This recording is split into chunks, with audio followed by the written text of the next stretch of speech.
Welcome to the Surrendered Strength Radio. As Christian men, we are called to surrender our lives to Jesus. To surrender to Jesus means to give in, not to give up. We are called to use our strengths, abilities, and opportunities to grow and prosper. We are called to strengthen ourselves, our families, and our communities. We are called to be disciplined, courageous, and honorable. This is Surrendered Strength.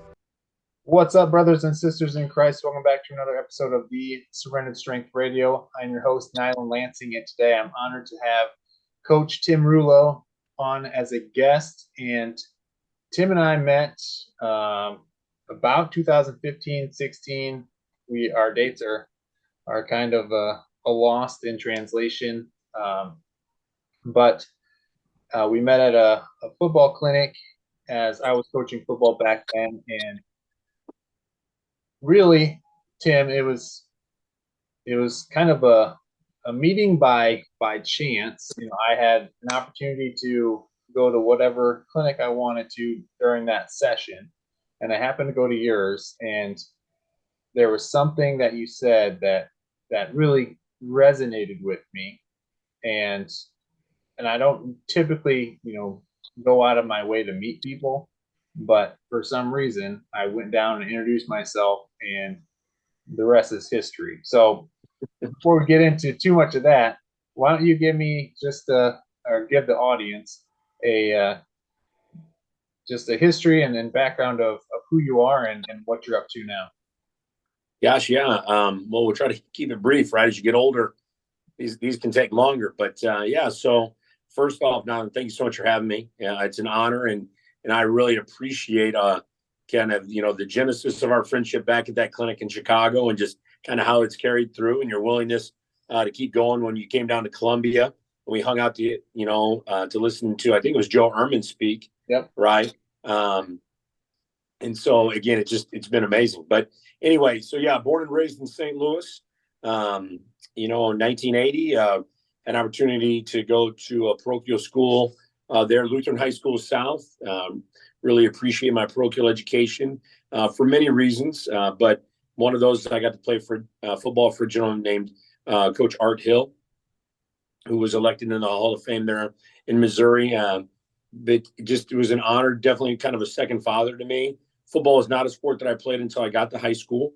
But he just really believed in me, and that meant a lot to me. And just his affirmation of me was awesome. And I just really appreciate that. And honestly, kind of steered my life, because my freshman year of football, I broke my leg, kind of on a freak special teams drill. Guy just fell on me. And as freshmen are prone to do, just kind of fall all over themselves. And but from there, it kind of led me to actually go to an FCA football camp that Coach Hill invited me to. And that's where I came to know the Lord in a personal way, right? I had grown up in the church and appreciate the background that I received in my faith from a mind perspective, right? Just going to Sunday school, having Bible class, etc. But just going to that FCA camp and really learning about just how God wanted to be and have a personal relationship with me was just amazing. And it's funny because from there, fast forward after high school, now I'm interested in possibly playing college football, which I had an opportunity to do at Washington University for a gentleman by the name of Larry Kinbaum. Larry Kinbaum loved Jesus, and I was hooked up with a couple mentor guys that were involved in Campus Crusade for Christ. But also then played on the football team and was mentored by them for a couple of seasons. But I just knew, still through my involvement with the FCA, that I really wanted to be a teacher and to really move away from going to WashU to be an engineer. I thought I wanted to be an engineer, make a lot of money, retire early, but then swung over and became a teacher. And so from there, I transferred to Mizzou. I was out of eligibility at that time, or didn't have enough to continue playing. And so just kind of got involved in another ministry called Young Life. Met some awesome people there. Met my wife doing that ministry. And one I was not familiar with, but learned just the relationship piece, how to build a relationship with high school kids and try to pour into their lives. And then try to get into coaching right away. Started coaching in 2003, and, knew pretty quickly I thought I wanted to be a head coach. But I wanted to make sure to positively influence kids' lives. And so my journey for now the last basically 21 years my mission statement is to love and motivate young people towards a higher calling, and to model and teach them to do right, do their best, and consider others in all situations. And it's taken a long time to work through that and figure that out. And some days are easier than others. But man, I just really feel called to coach. And I appreciate that my wife understands that and has a heart for that ministry as well. I appreciate that my children, I can model that for them and kind of explain that to them. And it is hard. It is hard as you're just busy pouring out into coaching. But it's been an awesome journey. And I've been lucky enough to go speak at clinics, meet guys like you. My wife and I now get an opportunity to speak at coaches' marriage events. It's kind of been a new thing that's been put on our hearts to really pour into coaches and their spouses, because my wife, who is amazing, is a professional counselor. She's a licensed professional counselor and marriage and family therapist. So because of that background, we have a very unique niche for coaches and their spouses. And so that's been really cool. But yeah, so that fast forwards us. I've been head coach at multiple places along the way. We could get into all that, but currently I'm the head football coach at Russellville High School in mid-Missouri. And I just love it there. It's a small school. It's going into our third year, and just love it. Really learned, I think, over the years, Nyland, that I have a heart for the underdog. I have a heart for people who don't really believe in themselves, don't believe they can be successful. And I really have a heart for those kids. I really want to pour into them and help them realize that personally, through God's love and what He's designed for us, that they can do it, that they are worth it, and that they're lovable, and that they can do anything that they put their mind to. So that's me in a nutshell. There you go. Nice. I like it. So you just mentioned something. You said, teaching or coaching through God's love and teaching young people, what they're capable of through God's love. And I had you, send me that presentation that I went to, and there was nothing in there that I thought what I remember being in there. So you must have said something about that because I think that's what really caught my attention. I was new to coaching when we first met, and I had never really heard anybody bring religion, God, with coaching. And you kind of showed me that there is an opportunity in coaching to do more than just teach young people about the sport. And so I'm glad you brought that up. A couple of the things in that presentation I wanted to just briefly touch on were character education, community services, and just prayer. And those were some of the ones that were not related to football. And if you just want to maybe talk about why those are important in a football program. Yeah, no, I think, now let's be honest. I think one of the hardest things is there's this understanding of the separation of church and state, and I think there's value to that. I mean, I used to, when I first got into teaching, I was a social studies teacher, government teacher. I actually really enjoyed teaching government, and I think there is a necessity of a separation of church and state at a certain point. But I think, to me, for me, I call it Jesus under the radar, right? Jesus under the radar. What we're doing is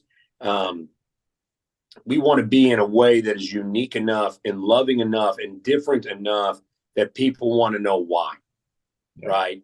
You think about that verse, right? That you live in such a way that people ask about the hope that you have, right? Are you living in a way that separates you out so people want to know, right? That they wonder, man, why is Coach Rulo always in a good mood? Why is Coach Rulo, man, being nice to me? Why is Coach Rulo trying to provide for me? And so we can kind of give them that Jesus under the radar.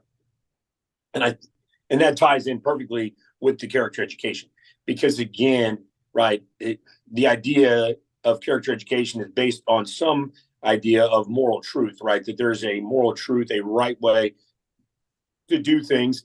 And that'd be a whole nother podcast we could do about moral truth and what in today's society, what is truth. But you have to have some plumb line that guides us in our decisions. And I think learning so another way to do Jesus under the radar is this idea of character education, right? You're teaching them a way to live, that you need to guide things up and move away from feelings-based decisions. I think one of the biggest challenge I try to encourage kids is, and you can't only do things when you feel like it. That's not character, right? That's not having high character. Because I feel like working hard, then I'm gonna work hard, right? And that also doesn't really bode well most of the time as a parent, right? As a spouse, even as an employee, it doesn't really bode well if I only work hard when I feel like it, or I only do things when it benefits me. And learning how to have that character education, a more servant-based leadership style, or just servant-based lifestyle is so important. And so we try to do that by being very intentional and foundational with our character education, meaning that it's not just reactionary, right? I always use the example, you don't just have a conversation about honesty or integrity the day after you found out that there was vandalism in the locker room, right? You don't have a conversation about composure, right? And just learning to be, under control, right? Or poise, because, the day after you lost the game and guys went crazy and there was a personal foul at the end of the game, right? You need to have it as a foundation of everything you talk about is centered through these character components, core values, whatever you want to call them, that are fundamental to your program. And I think there's a lot of different ways to do that. A lot of different materials. I think I've shared materials with you as well, but there's just different organizations out there that can help with this, but it really is an important piece. In that is this idea of community service, right? Figuring out a way to make that a bigger deal. I think there's a ton of research out there. I know there's a ton of research out there on the importance of community service and what that looks like and how just giving back. But just teaching that is so important. And we do what we call a community cleanup day, which is one day we kind of take out of the summer in which we go around the community and do odd jobs that they need from us. That's been a really big success to give back. And that could be something simple as going downtown and picking up trash, going to a local city park and picking up sticks, to literally just walking up and down the streets of the town and just seeing if people need any help with anything. But that's been really an easy way to give back. But it can be more than that too. And I think there are other ways you can incorporate community service into your program, but it is a really important thing. So, and I think the last thing you said was prayer. Yep. In that specific, presentation you're talking about is kind of my bonus one. Yep. I think it's really important that you have as a coach a group of men and women that are praying for you and what you're trying to do. I've sent you text asking for prayer on things.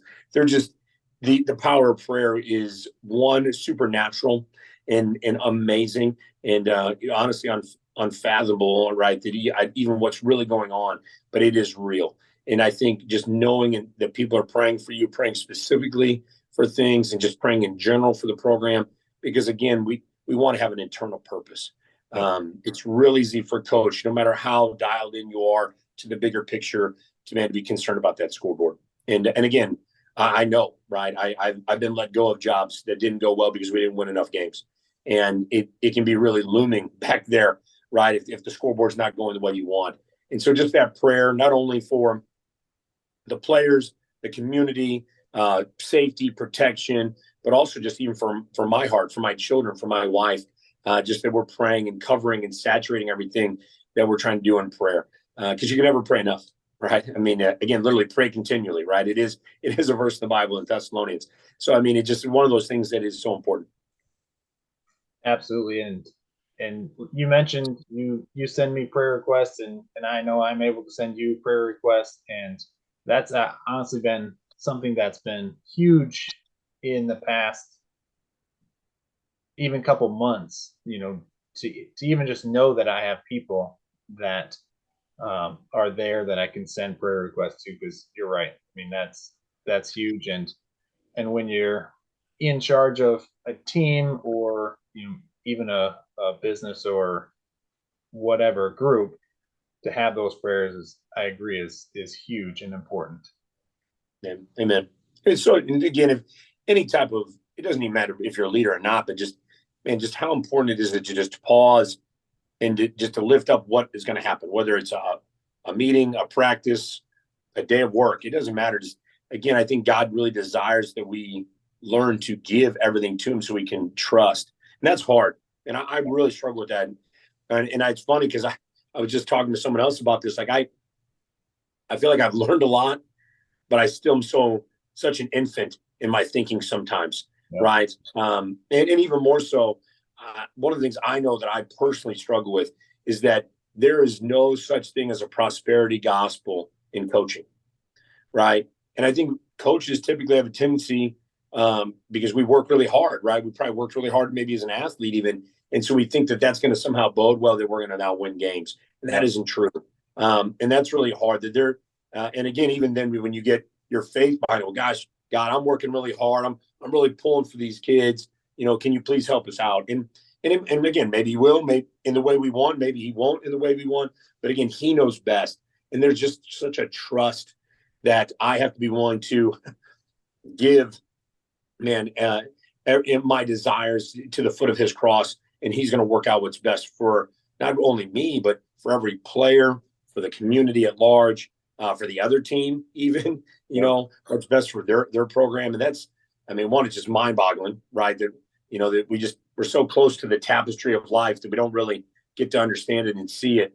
But again, that's why prayer is so important, helps center us so we have a better vision or better goggles to maybe be able to see what's really going on. Absolutely. In that, you mentioned that you invited me down and I had the opportunity to listen to Joe Ehrmann, who is the author of Inside Out Coaching. And one of the things that I don't know if it was right away, but you basically suggested or told me to read that book. And it was a great book, a lot of great information on coaching and actually coaching players.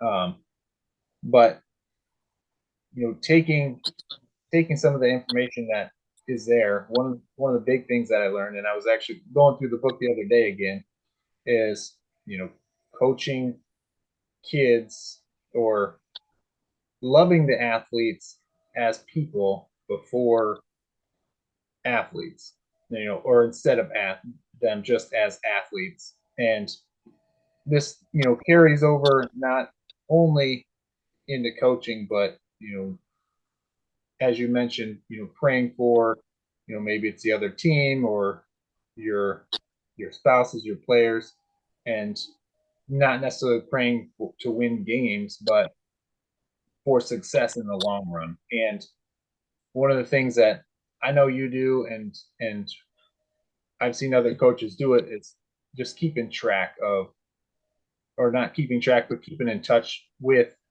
athletes as they go on, after football's over. And I know you're big on that. If you just want to speak more about the importance of loving the athlete as a person, and focusing on not just the football season, but the athlete as a person. Yeah. It's funny because I go back to, again, Coach Hill, my mentor that coached me and sadly passed away a couple of years ago, and got to speak. They asked me to speak at his funeral, a celebration of life, and I was so honored. But they literally had coaches from every players, from every decade. Wow. And he had coached for 40 plus years.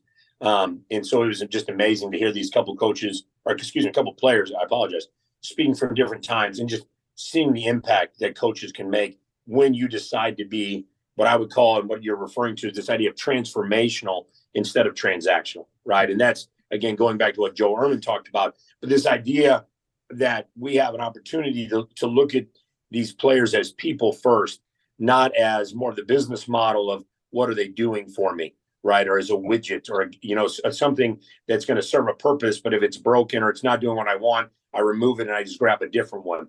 And again, I think that's what especially high school athletics has the opportunity to really do, is provide that environment for very transformational coaching, right? You get to see the athletes basically every day in the sport. If you also teach in the building, you're going to maybe see them in the hallways or in class. every day throughout the entire school year. There's just a lot of opportunities for transformation because I think, again, it's not always maybe Hollywood-esque, but transformation is more like erosion. And it takes time. And you never are sure what moment is really going to be the one that maybe they get it, right? You hear that idea of the builder or excuse me, or the artist pounding away at a block of marble, right? And they're working at things, and it takes so many different strikes before the things break or the things go into the smoothness of the way they want. And again, it's the same idea. Transformational is about you making that daily decision, right? Again, and you don't have to be a Christian to do this, but again, for me, the fuel to do that daily comes from Jesus and his willingness to love me every day on my good days and bad days, but then pouring that love into other people just to love kids no matter what, as unconditionally as I can in my human frail state, but really trying to transform their lives. And I was a product of a coach that did that for me. And that's what I'm trying to do daily. And it's hard. It's hard. It's hard. And sadly, I know there some players maybe that I've missed. And, it's funny. People ask me a lot, well, why do you do it? And honestly, now, and that's probably it. It's the players that I've missed, right? That sadly have either passed away, or who just didn't like me. Who they're the ones who almost motivate me even more because I don't want there to be any more of those. And I want every kid to know that I really do care about them, man, that I do love them and I want to positively influence their life for something bigger than me or for winning. So it really is there. Now, what's challenging, and you bring up a really interesting point, is that's where winning is such a weird part, because you can definitely transform people's lives, without winning. But it's, as a head coach, I'll admit that winning makes it a little more soluble, right? It makes the message a little more maybe palpable or taste better, right? And so people are willing to listen to it. And I think that's what's really hard, because, again, my wife and I have talked a lot about this and discussed this, because as I look at places where things have gone well and places maybe things didn't go as well as I wanted, and seemingly there's a winning seems to be a part of that, or a level of winning that was needed or necessary seemed to be a part of that. It's just so odd, because you'll never know. Like, was it just if I would have won more games, right? Yeah. But what's interesting more overall that, and you're right, something that I've been really challenged, and I really feel like God's put on my heart lately, is to make sure to keep in touch with players, because I think it's real easy to pour into the kids that you're currently coaching. But man, how do you reach out to the kids you coached? Now, for me, 20 years ago, and I've tried to do that a lot better, where I've literally tried to make it a thing where I text former players. And it's funny because even former players at schools where maybe we didn't win as much, they still seem to appreciate the text and still respond. So that's meant a lot to me. But again, just the transformation doesn't have to just happen, during the 4 years or the time that we're there coaching that athlete. Right. So I mentioned we were going to kind of go into coaching like Jesus, and we've kind of hit on it a few times. And you at the beginning kind of gave maybe what you might call your mission statement, and the three things that are really important to you. Can you just relate, maybe bring those back up, but then just share how you're coaching like Jesus? We kind of talked about it, but maybe take a deeper dive. Yeah, I mean, gosh, I think first off, so again, you heard me say it earlier, right? My mission statement is to love and motivate young people towards a higher calling, and to model and teach them to do right, to do their best, and to consider others, in all things. And so, I think this idea.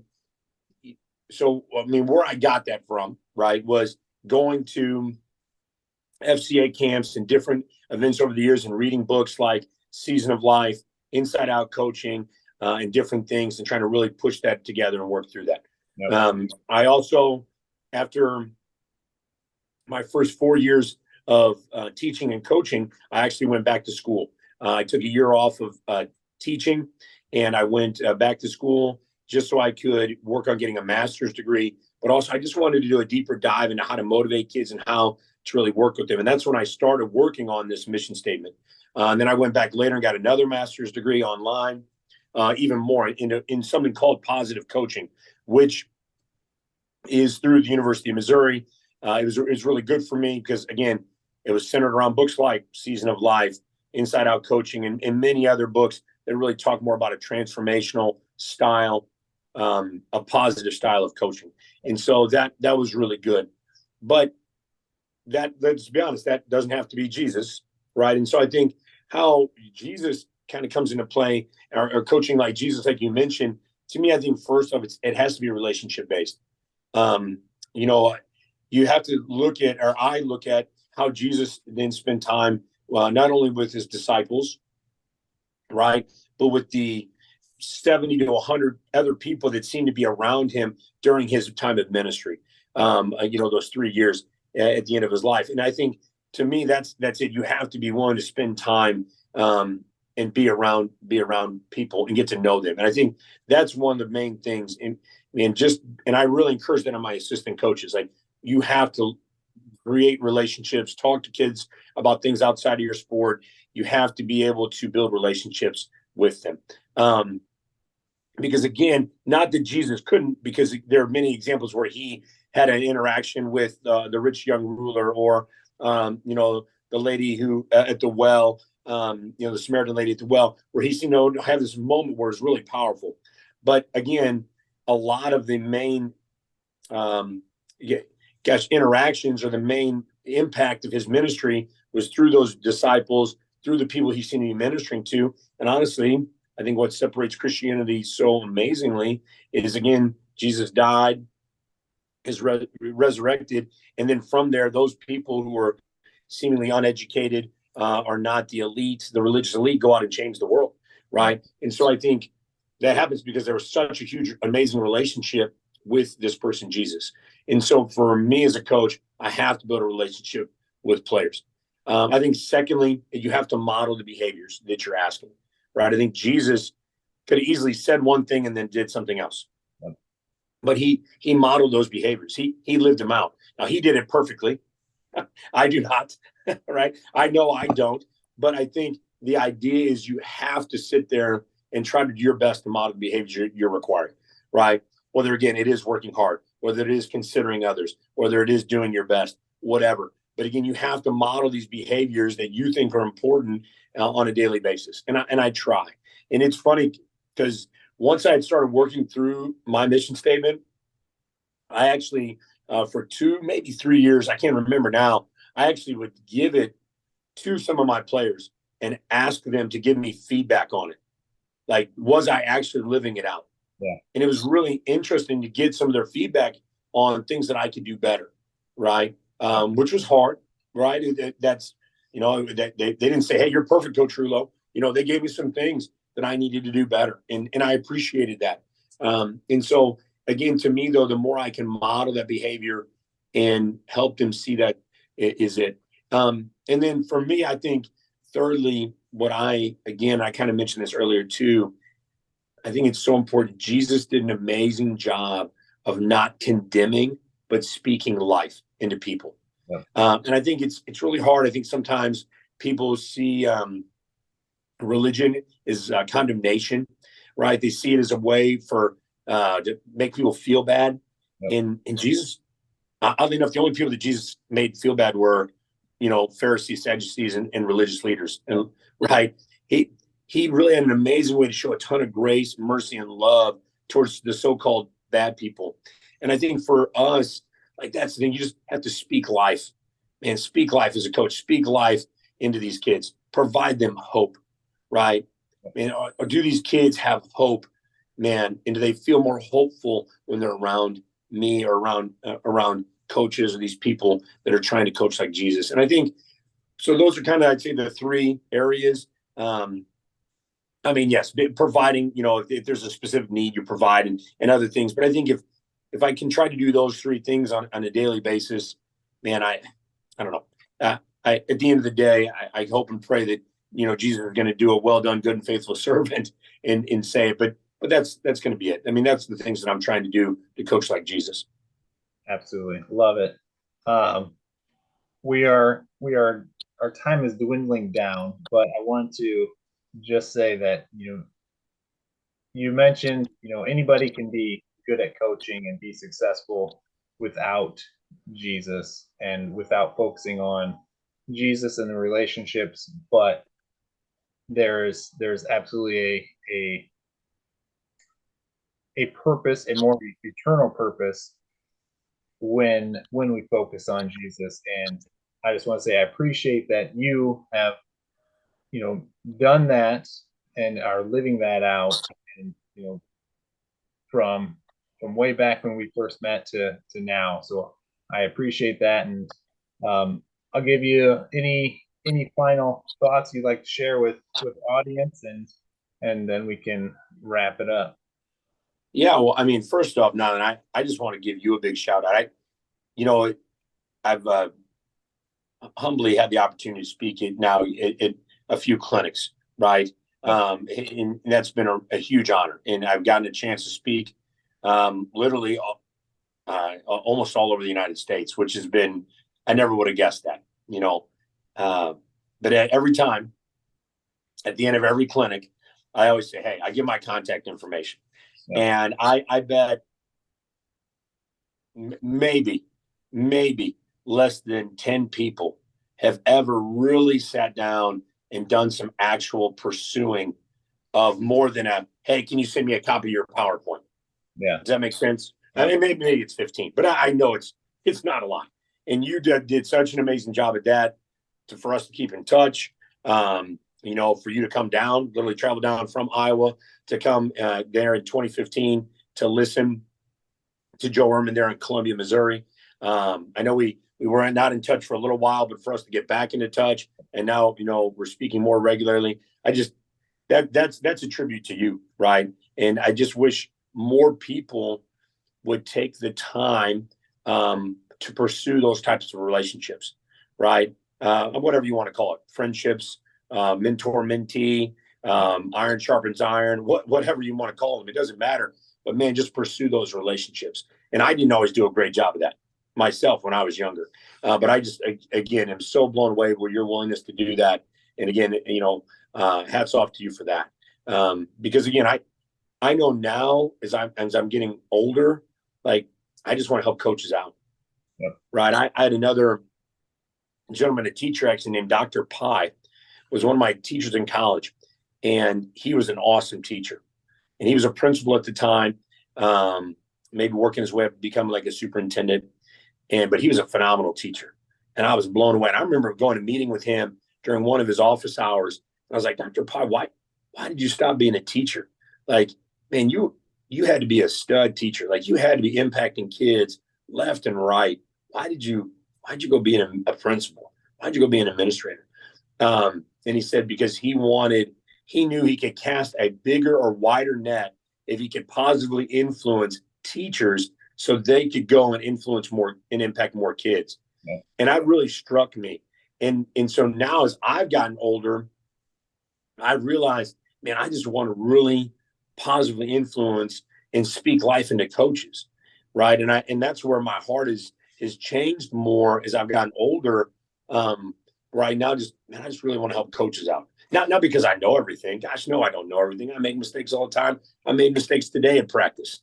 I promise, right? But the idea is I just want to help coaches because, man, I don't want coaches to feel like they're all alone, right? Because I know I make mistakes as coaches. I know trying to balance coaching, man, being married, man, having kids, and trying to be a good teacher, all that's hard. And I want there, man, to be just an avenue that we can help impact and help each other. And my last thing with that is I think we have to realize that the devil desires to isolate. Mm-hmm. We need to choose to insulate ourselves and surround ourselves with godly people that can help and encourage us, because the devil wants to isolate and he wants to make you feel like you're all alone. No one else is going through this. Nobody will understand what you're dealing with. And that's how he wants to make you feel. But man, God desires you to insulate yourself with other Christian men and women other people, man, who can help you and spur you on, right? And I think that's just so important. And again, I appreciate that you are doing things like this to help. But man, if anyone out there and you need anything, just contact me.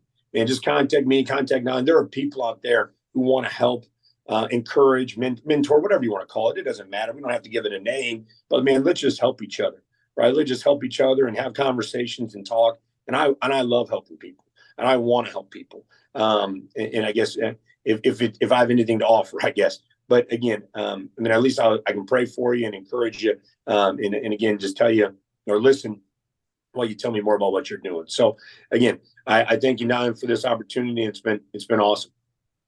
Amen. And thank you for the kind words. Like I said at the beginning, it's been a God thing from the start, because I don't typically just go up and introduce myself to someone. So it's definitely been God working through us, and we can definitely put your information in the show notes. And Yeah. I agree with what you're saying. We need more people to just reach out, because there's plenty of people that want to help, and you are definitely one that is true to your word and are willing to help. So I appreciate you coming on, and like I said, whatever information you want to put in the show notes, we can text through and get that information in, so people have a way of getting in touch with you if they'd like. And again, I appreciate you just joining me in this late evening, and we will talk soon. How about that? All right. Sounds great, man. Sounds great. All right. Thank you, and we'll see you later. All right. See you now. Thanks for listening to the Surrendered Strength Radio. Connect with me on Instagram and Facebook at Surrendered Strength. Be sure to subscribe, like, and share, and live the Surrendered Strength Code: discipline, courage, honor.